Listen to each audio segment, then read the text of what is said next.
DMZ memasuk zon temporary. Jadi itulah yang akan kita bicarakan dalam video ini. Kini DMZ digunakan untuk meningkatkan keselamatan rangkaian organisasi dengan mengasingkan peranti seperti komputer dan pelayan di sisi yang bertentangan firewall. Jadi ia seperti mewujudkan dua rangkaian berasingan. Jadi persoalannya ialah mengapa anda mahu melakukan ini dan bagaimanakah DMZ dapat dicapai. Jadi mari kita lakukan beberapa contoh di sini. Jadi di sini kita mempunyai rangkaian yang dimiliki oleh syarikat dan syarikat ini mempunyai komputer dan pelayan yang berada di belakang firewall. Dan di syarikat ini kami mempunyai pelayan yang perlu diakses oleh orang-orang dari internet supaya syarikat ini boleh kekal dalam perniagaan. Jadi sebagai contoh, pelayan ini boleh menjadi pelayan web dan pelayan email. Sekarang kerana pelayan ini berada di belakang firewall syarikat, mereka berada di dalam rangkaian persendirian syarikat. Jadi itu bermakna syarikat ini membiarkan orang-orang dari rangkaian yang tidak dipercayai seperti internet diberi akses di belakang firewall syarikat dan ke dalam rangkaian persendirian syarikat di mana pelayan itu. Tetapi ini boleh menyebabkan kebimbangan keselamatan kerana apabila orang mengakses pelayan ini berkodam, boleh menggunakan ini sebagai pembuka untuk menyebabkan malapetaka pada rangkaian syarikat itu. Kerana ingat, mereka sudah melewati firewall kerana pelayan berada di belakang firewall. Jadi sekarang pekodam boleh mencuba dan mengakses data sensitif lain dari peranti lain yang berada di belakang firewall. Seperti pelayan pangkalan data di mana data sensitif disimpan atau mereka mungkin cuba dan menanam virus. Jadi ini adalah kebimbangan keselamatan. Syarikat meletakkan akses awam ke pelayan web dan email di luar rangkaian dalaman syarikat dan meletakkannya di seberang firewall. Sekarang pelayan masih akan berada di bangunan yang sama, tetapi mereka akan berada di sisi lain firewall. Jadi sekarang apabila orang mengakses pelayan ini dari internet, mereka tidak akan mengaksesnya di belakang firewall dalaman syarikat di mana data sensitif syarikat disimpan. Pelayan-pelayan ini kini berada di hadapan menghadap internet dan terdedah sepenuhnya. Jadi ini betul-betul apa DMZ. Jadi pelayan ini kini berada dalam DMZ yang juga dikenali sebagai rangkaian perimeter.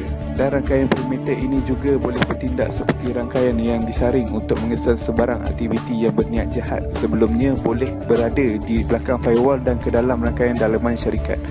Jadi DMZ membahagikan rangkaian kepada dua bahagian dengan mengambil peranti dari dalam firewall dan kemudiannya meletakkannya di luar firewall. Sekarang setup DMZ ini hanya menggunakan satu firewall, tetapi DMZ yang lebih selamat akan menggunakan dua firewall. Firewall tambahan akan ditambah dan kemudiannya diletakkan di bahagian DMZ. Firewall kedua ini menambah lapisan tambahan perlindungan untuk memastikan bahawa hanya trafik sah yang boleh mengakses DMZ.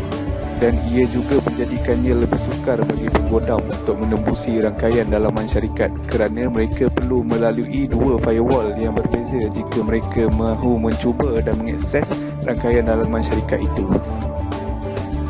Kini ada juga DMZ yang boleh anda konfigurasikan di rumah anda dan ini dilakukan dengan menggunakan router rumah biasa. Sekarang orang-orang yang telah mengkonfigurasikan pahala rumah mungkin telah melihat bahagian dalam tetapan konfigurasi halaman konfigurasi router yang bercakap tentang menubuhkan DMZ. Jadi sebagai contoh, di sini DMZ sediakan halaman dari pautan yang mengatakan dan pahala rumah Netgear sekarang jenis persediaan hari ini bukanlah benar DMZ. Ini hanya menubuhkan hos DMZ, menyediakan DMZ di pahala rumah anda, menetapkan peranti sebagai hos DMZ dan akan memajukan semua port ke peranti itu. Okey, di sini adalah contoh home router setup flash iaitu yang digunakan ialah Cisco dan juga Netgear.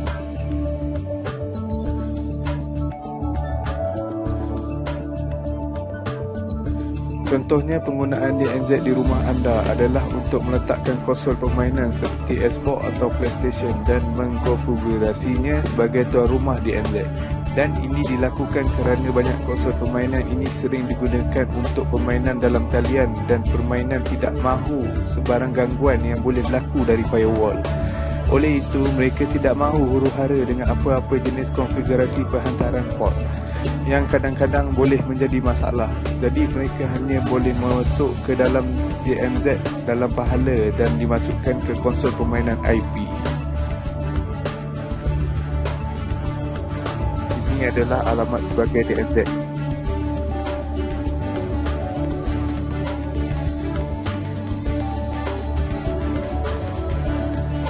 Dan juga penting untuk diperhatikan bahawa pelanti dalam DNZ perlu dikonfigurasi dengan IP statik dan bukannya IP dinamik.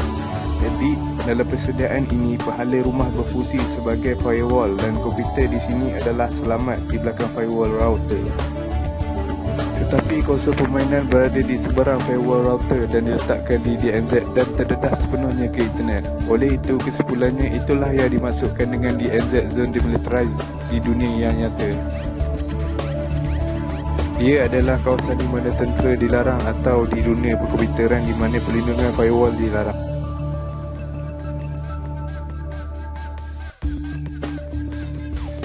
Ini adalah berita yang tular di negara Malaysia.